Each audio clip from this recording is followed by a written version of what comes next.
ये एक मूवमेंट का नाम है जो कि 1960 के एंड में शुरू हुआ था।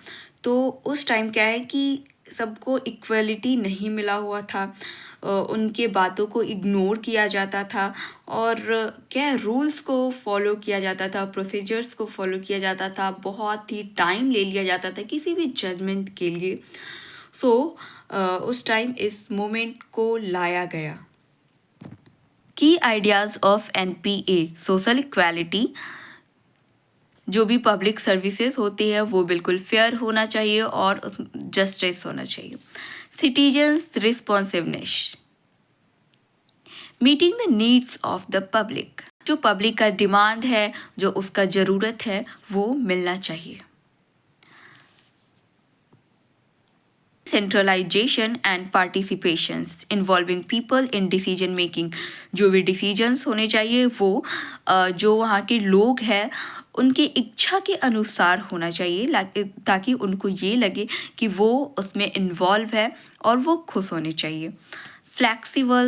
Flexibility and ethics, problem solving with moral responsibility, मतलब उसमें कुछ मोरल रिस्पॉन्सिबिलिटी भी होनी चाहिए ताकि प्रॉब्लम सॉल्व करते टाइम, ताकि रूल्स को फॉलो करने में अगर टाइम लग रहा हो, लाइक अगर किसी हॉस्पिटल में किसी पेशेंट को जाना हो तो कुछ रूल्स होते हैं कि हाँ साइन करो, प्रोसीजर्स होते हैं, लेकिन अगर इमरजेंसी है तो पहले पेशेंट को भर्ती किया जाता है एंड देन उस प्रोसीजर्स को फॉलो किया जाता है। So flexibility and ethics. Anti goals in NPA. New public administration is against bureaucracy that is rigid, impersonal, inefficient, and unjust. Its goal is to replace these with flexible, ethical, and citizen-focused administration. NPA जो है वो जो rules है, procedures है, उसको कैसे देखते थे? प्रॉब्लम की तरह देखते थे, क्योंकि ये बहुत ही ज़्यादा टाइम टेकन होते थे और बहुत ही ज़्यादा स्लो काम करते थे। इससे जो लोग थे वो बहुत ही ज़्यादा स्ट्रेस रहते थे। सो एनपीए उसको दूर करना चाहता था और उसके लिए ये मूवमेंट हुआ था 1978 में। तो यहाँ पे हम बात करते हैं कुछ स्कॉलर्स के बारे में। Paul Appleby, stress responsiveness to society. Fredericks highlighted administrative adaptation to social context and complexity. Robert T Golembiewski, इनके द्वारा और भी कुछ पॉइंट दिए गए हैं, देखते हैं उसको। रिजिड ब्यूरोक्रेसी, लाइक अगर कोई एक गरीब आदमी है वो गया अपने काम के लिए, लेकिन उनको कुछ रूल्स बता के, रेगुलेशंस बता के उनके काम को इग्नोर किया गया और बहुत ही ज़्यादा टाइम लिया गया।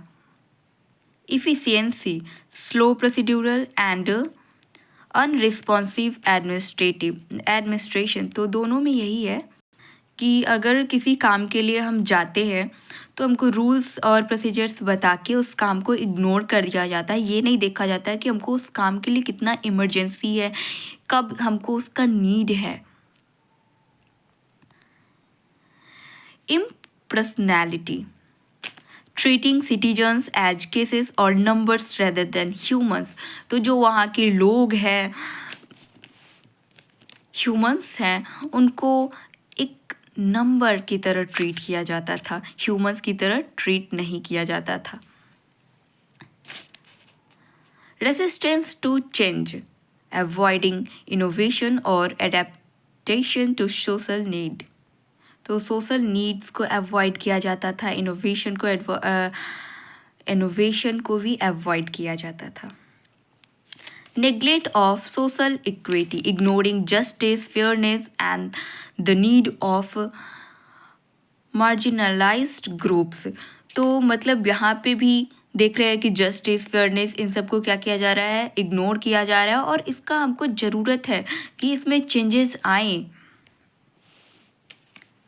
Feature of NPA, change and responsiveness, तो बेसिकली इसमें ये होना चाहिए कि फ्लैक्सिबल होना चाहिए और एडप्ट करने की क्षमता होनी चाहिए। सिटीजन सेंटर्ड अप्रोचेस, तो गवर्नमेंट जो है वो लोगों को उनके नीड्स और वेलफेयर के अकॉर्डिंग जज करे, नहीं कि रूल्स के अकॉर्डिंग। स्ट्रक्चरल चेंज, तो ये पूरे इन्वायरमेंट को ही नीड था इसका। Rationality, judging the administration action not the point of view of government also from citizens, तो मतलब जो जज है वो जब कोई एक्शन लेते हैं तो बस गवर्नमेंट के पॉइंट ऑफ व्यू से नहीं देखना चाहिए, बल्कि जो सिटीजन्स वहाँ पे रहते हैं उनके पॉइंट ऑफ व्यू से भी देखकर और फिर जज करना चाहिए।